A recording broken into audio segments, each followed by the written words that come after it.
राना साहब, हम लोग जब भी आप लोगों से अर्ली इलेक्शंस के हवाले से सवाल पूछते थे, आप लोग हमेशा ये एक बात कहते थे कि ये बिस्मिल्लाह करें, हम इनको चैलेंज करते हैं, अगर ये अपनी असम्बलियों को डिसॉल्व कर देते हैं तो नए इलेक्शंस के अलावा कोई रास्ता नहीं होगा।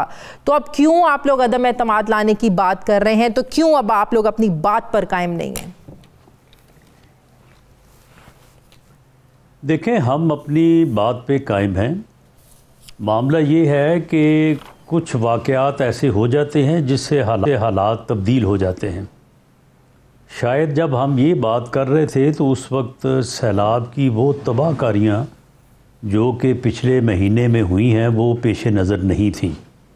अब इन सैलाब की तबाहकारियों के पेश नज़र सिंध जो है वो किसी तौर पे भी और बलूचिस्तान वो इलेक्शन पे राज़ी नहीं होंगे, ना कौमी, ना सूबाई और ना जनरल इलेक्शन।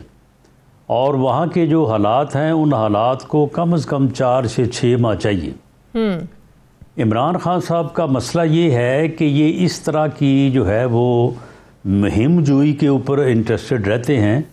अगर ये सियासतदान बने और सियासी जमात के सरबराह के तौर पे दूसरी सियासी जमातों के साथ बैठें तो ये इलेक्शन जो है ये तो मई में हो सकते थे, ये उससे पहले अप्रैल में हो सकते थे, जब इन्होंने असम्बली को तोड़ने का जो है वो एक गैर आइनी, गैर कानूनी, एक इंतहाई यानी जारहाना और अहमकाना रवैया अपनाया। अगर उस वक्त ये अपोजिशन को ख़ुद अंगेज करते बजाय अपना इस्टेब्लिशमेंट को कहने के, तो उस वक्त भी बैठ के बात हो सकती थी। उस वक्त अपोजिशन का मुतालबा ही यही था कि इलेक्शन में जाया जाए।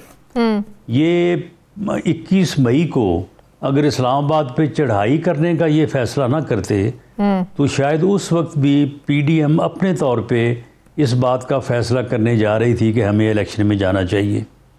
तो मामला ये है कि ये अब सैलाब की तबाहकारियों से 2 सूबे जो हैं वो बिल्कुल अगर अलग थलग खड़े होते हैं तो फिर जनरल इलेक्शन तो नहीं हो सकेगा। राना साहब, ये तो आप सब इंकशाफात आप लोग अब कर रहे हैं, तोड़ दी तो हम इन सूबाई असम्बलियों के इलेक्शन करवा दिए जाएंगे, हो जाएंगे इलेक्शन, कोई ऐसी बात नहीं है। नहीं, ये इंकशाफात तो आप लोग अब कर रहे हैं कि हम तो इलेक्शन करवा सकते थे, इलेक्शंस हो सकते थे, 25 मई को ये इस्लामाबाद की तरफ चढ़ाई ना करते, ये इस्टेब्लिशमेंट के जरिए हमें पैगाम ना भेजते, अगर ये खुद एंगेज करते। लेकिन आप लोग तो एक ही बात करते थे कि इलेक्शन के अलावा ये हमारे साथ जिस चीज़ पर बैठने के लिए तैयार हैं, मुज़ाकरात के लिए तैयार हैं, हम लोग बात करने के लिए तैयार हैं। प्राइम मिनिस्टर साहब खुद कहते थे मिसाक मईशत पर बात करें और मामलात पर बात करें, मुल्की और मसाइलों पर बात करें, इलेक्शंस पर हम पर बात ना करें। लेकिन ये तो आज हमारे लिए इंकशाफ की बात है कि आप लोग कह रहे हैं हम लोग तो तैयार थे।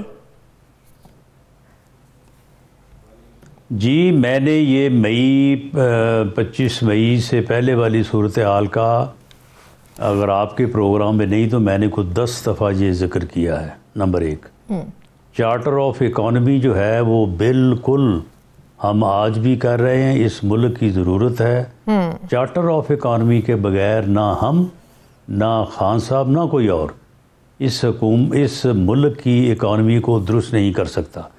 खान साहब के साथ सबसे बड़ा मसला ये है कि वो एक सियासी जमात के सरबराह हैं, वो एक सियासतदान हैं, लेकिन पार्लिमानी जमहूरी सिस्टम में अपोजिशन और ट्रेजरी जो है वो गाड़ी के 2 पहिए होते हैं। वो इकट्ठे चल सकते हैं, अकेला चल नहीं सकता। बिल्कुल। लेकिन वो कहते हैं कि मैं अगर वो हुकूमत में है तो अपोजिशन के साथ, अपोजिशन में है तो हुकूमत के साथ। वो कहते हैं कि इनके साथ बैठने से बेहतर है कि मैं मर जाऊँ। अब आप मुझे बताएं कि इस अहमकानापन का हमारे पास क्या इलाज है, हम क्या करें? इसका कोई हल नहीं है। और अब आप देखें कि उन्होंने कल क्या ऐलान किया है कि मैं इस करप्ट सिस्टम से बाहर जा रहा हूँ। तो भाई फिर तुमने इलेक्शन क्यों लड़ने हैं? अगर तुम सिस्टम से बाहर जा रहे हो तो फिर इनकलाब के लिए कोशिश करो, इस मुल्क में इनकलाब लेके आओ, इस करप्ट सिस्टम को ख़त्म करो। फिर तुम दोबारा इलेक्शन लड़के फिर इसी करप्ट सिस्टम का हिस्सा बनना चाहते हो। एक्चुअली उनको कॉन्फिडेंस है ना इस बात का कि वो 2/3 लेकर आ जाएंगे। उसने क्या करना है क्या नहीं करना। हाँ, वो उनको कॉन्फिडेंस है कि उनको तो अब इलेक्शन कैंपेन करने की जरूरत नहीं है, वो तो बस अब 9 महीने बाद भी इलेक्शंस हो तो जीतना उन्होंने नहीं है, इतना कॉन्फिडेंस है इमरान खान को। ये उनका कॉन्फिडेंट जो है ना इसी तरह से है जिस तरह वो कल 15-20 लाख लोगों को यहाँ पे लाना और पूरी दुनिया को दिखाना चाहते थे कि जनाब ये देखे ये मेरी पावर है। और वो फिर 15-20 लाख जो है वो जब 15-20 हज़ार के आ गया तो उसके बाद उन्होंने गुस्से में और फ्रस्ट्रेशन में जो है ये मुद्दा सुना दिया कि जी मैं जो है वो सिस्टम से बाहर जा रहा हूँ, मैं असम्बलियाँ तोड़ रहा हूँ। तो ये कॉन्फिडेंस उनका इसी तरह का है। वरना आप सामने एनालिसिस कर लें, जनूबी पंजाब में क्या है उनके पास, सिंध में क्या है, राना साहब बलूचिस्तान में क्या है। राना साहब वैसे एक बात है के में जो है वो पूरा मुकाबला होगा, सेंट्रल पंजाब में हमारे साथ पूरा मुकाबला होगा, कोई 19-20 का फर्क होगा, इससे ज़्यादा फर्क नहीं होगा। राना साहब वैसे एक चीज़ तो अप्रिशिएट करें, खान साहब थर्ड कहाँ से आ जाएगी जी? नहीं मैं ये कह रही हूँ कि एक चीज़ को आप लोग अप्रिशिएट करें कि खान साहब ने इस्लामाबाद ना जाके एक अच्छा और एक मैच्योर फैसला क्यों किया, क्योंकि ज़रूरी नहीं है कि 10 लाख लोग जाते तो इस्लामाबाद के रास्ते चौक होते, हालात ख़राब होते, ये 10,000 लोगों के साथ भी ये किया जा सकता था। तो इस चीज़ को तो आप लोग अप्रिशिएट करें कि इमरान खान की एक तो उनकी अपनी जो हालत है, उनकी टांग ठीक नहीं है, ये भी एक रीज़न हो सकती है। और दूसरा वो कह रहे हैं कि हालात ख़राब हो सकते थे, आप लोग भी तैयार बैठे थे निपटने के लिए, ये लोग भी तैयार बैठे थे इस्लामाबाद जाने के लिए। तो अच्छा अगर उन्होंने फैसला किया, किसी के अच्छे फैसले को तो अप्रिशिएट करना चाहिए राना साहब। ये बिल्कुल मैं इस फैसले को अप्रिशिएट करता हूं, लेकिन ये फैसला जो है ये अंगूर खट्टे हैं। अच्छा, ये फैसला है जी, ठीक हो गया। तो आपको 10 लाख लोग आ जाते इनके पास तो फिर देखते कि फिर ये क्या फैसला करते हैं। ठीक हो गया। तो पिछले 6 महीनों में इमरान खान ने आप लोगों तक मैसेजेस भेजे, क्या सिर्फ इस्टेब्लिशमेंट के जरिए मैसेजेस भेजे? इमरान खान की पार्टी के किसी और बंदे के साथ, किसी और साबका वजीर के साथ कोई आप लोगों ने बात नहीं की, या किसी ने आपसे राब्ता नहीं किया? अगर राब्ता रहे तो क्या सिर्फ इस्टेब्लिशमेंट के जरिए रहा है?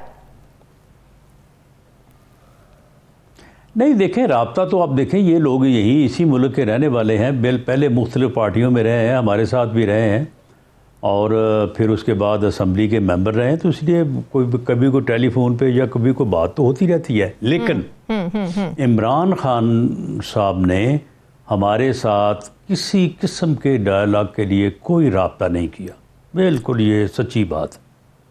बल्कि वो यही कहते हैं कि आपके साथ मैं बैठ ही नहीं सकता, आपके साथ बैठने से बेहतर है कि मैं मर जाऊं, आप चोर हैं, आप डाकू हैं, आप जो है वो मीर जाफ़र हैं, मीर सादक हैं, वो तो ये इससे नीचे आते ही नहीं है। और पैगाम उन्होंने हमेशा इस्टेब्लिशमेंट को भेजा है, इस्टेब्लिशमेंट को उन्होंने ब्लैकमेल किया, इस्टेब्लिशमेंट को गालियां दी, उनको प्रेशराइज किया, उनकी तैनाती के रास्ते में रुकावट डाली, और मकसद सिर्फ ये था कि वो मजबूर हो के इनको इलेक्शन की डेट लेके दें। तो उन्होंने तो इलेक्शन की डेट ना लेके दी है, ना वो देंगे, इन्हें हमारे साथ ही बैठना पड़ेगा। अब ये देखें ये कब फैसला करते हैं। और आपके साथ बिठाने के लिए क्या इस्टेब्लिशमेंट की ही ज़रूरत पड़ेगी? नहीं, कोई ज़रूरत नहीं है, ये खुद सुबह उठाएं, फ़ोन करें, मियाँ शहबाज शरीफ को करें, अपना जरदारी साहब को करें, मौलाना फजल रहमान साहब को करें, बल्कि अपने अलाइज़ को करें, ये खालिद महमूद सिद्दीकी साहब को करें फ़ोन, ये अख्तर जान बेंगल साहब जो इनके अपना अलाई रहे हैं उनको फ़ोन करें, ये खालिद मगसी साहब को फ़ोन करें, उनसे कहें कि जी आए बैठ के हमारे साथ बात करें। उसकी वजह ये है कि मैंने ये देखा है और ये हकीकत है कि सियासतदान जब आपस में बैठते हैं तो फिर रास्ते निकल आते हैं, डेडलॉक टूटते हैं, फैसले तब्दील होते हैं। लेकिन आप अगर ये कहें कि नहीं जी मैं तो इनको बर्दाश्त ही नहीं कर सकता, मैं इनके साथ बैठ ही नहीं सकता, तो भाई फिर पार्लिमानी जमहूरी सिस्टम तो नाम ही इसी का है।